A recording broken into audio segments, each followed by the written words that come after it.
Assalamualaikum warahmatullahi wabarakatuh. Segala puji bagi Allah Subhanahu wa Ta'ala yang telah menciptakan langit dan bumi dan mengatur segala kehidupan ini dengan penuh hikmah.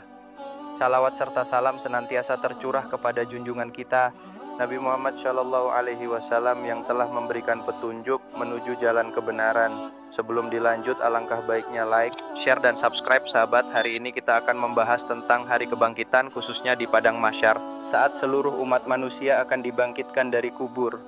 Kita akan membahas bagaimana rupa-rupa wujud manusia saat itu menurut Al-Quran dan Hadits. Semoga penjelasan ini bisa menambah keimanan kita kepada Allah dan mengingatkan kita akan kehidupan akhirat yang pasti kita jalani. Yang kesatu, pengertian Padang Mahsyar. Padang Mahsyar adalah tempat berkumpulnya seluruh umat manusia setelah dibangkitkan dari alam kubur. Di tempat inilah manusia akan menunggu untuk dihisab, diadili atas segala amal perbuatannya di dunia. Allah berfirman dalam Al-Quran surat Al-Kahfi ayat 47, dan ingatlah pada hari kami perjalankan gunung-gunung dan kamu akan melihat bumi itu datar, dan kami kumpulkan seluruh manusia dan tidak kami tinggalkan seorang pun dari mereka. Dari ayat ini kita memahami bahwa di Padang Mahsyar, semua manusia tanpa kecuali akan dikumpulkan untuk menunggu hari pengadilan. Yang kedua, rupa-rupa wujud manusia di Padang Mahsyar. Sahabat, pada hari kebangkitan, manusia akan dibangkitkan dengan berbagai rupa yang berbeda-beda, tergantung dari amal dan perbuatan mereka selama di dunia. Rasulullah Shallallahu Alaihi Wasallam bersabda dalam sebuah hadis yang diriwayatkan oleh Imam Tirmizi, pada hari kiamat, manusia akan dibangkitkan dalam keadaan beragam sesuai dengan perbuatan yang mereka lakukan di dunia. Sebagian akan dibangkitkan dalam keadaan terhormat, dan sebagian dalam keadaan hina. Beberapa wujud manusia yang akan kita temui di Padang Mahsyar antara lain yang kesatu, orang yang beriman dan taat. Mereka yang senantiasa beriman kepada Allah dan menjalankan perintahnya akan dibangkitkan dengan wajah yang berseri-seri, penuh cahaya. Allah menggambarkan mereka dalam surat Ali Imran ayat 107. Pada hari itu ada wajah-wajah yang berseri-seri, bercahaya terang. Yang kedua, orang yang zalim sebaliknya. Mereka yang selama hidupnya melakukan kezaliman, menindas orang lain, dan berbuat maksiat, akan dibangkitkan dalam keadaan hitam pekat wajahnya. Allah Subhanahu wa Ta'ala berfirman dalam surat Ali Imran ayat 106. Pada hari itu ada wajah-wajah yang muram, gelap. Yang ketiga, orang yang sombong dan arogan.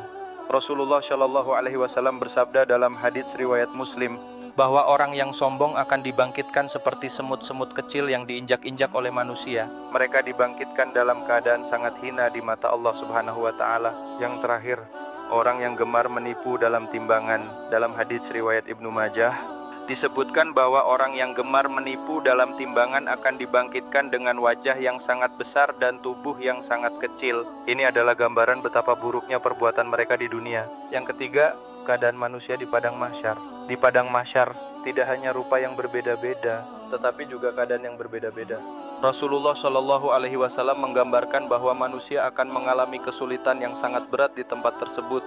Matahari akan didekatkan sangat dekat dengan manusia, hingga hanya berjarak 1 mil di atas kepala mereka. Keringat manusia akan menggenang sesuai dengan amal perbuatannya. Dalam hadits yang diriwayatkan oleh Imam Muslim, Rasulullah Shallallahu Alaihi Wasallam bersabda, pada hari kiamat, matahari akan didekatkan kepada manusia hingga hanya berjarak 1 mil di atas kepala mereka. Sebagian manusia akan tenggelam dalam keringatnya hingga sebetis, sebagian hingga sepinggang, dan sebagian hingga ke tenggorokan, tergantung amal perbuatannya. Sahabat, melihat gambaran ini, tentu kita ingin termasuk dalam golongan yang dibangkitkan dengan wajah berseri-seri dan penuh cahaya. Oleh karena itu, marilah kita memperbanyak amal kebaikan, bertakwa kepada Allah Subhanahu wa Ta'ala, dan menjauhi segala bentuk kezaliman serta kemaksiatan. Setiap perbuatan kita di dunia akan menentukan keadaan kita kelak di hari kebangkitan. Semoga Allah Subhanahu wa Ta'ala memudahkan kita untuk beramal soleh dan menjauhkan kita dari keburukan. Dan semoga di hari kebangkitan nanti kita dibangkitkan dalam keadaan yang terhormat dan penuh cahaya.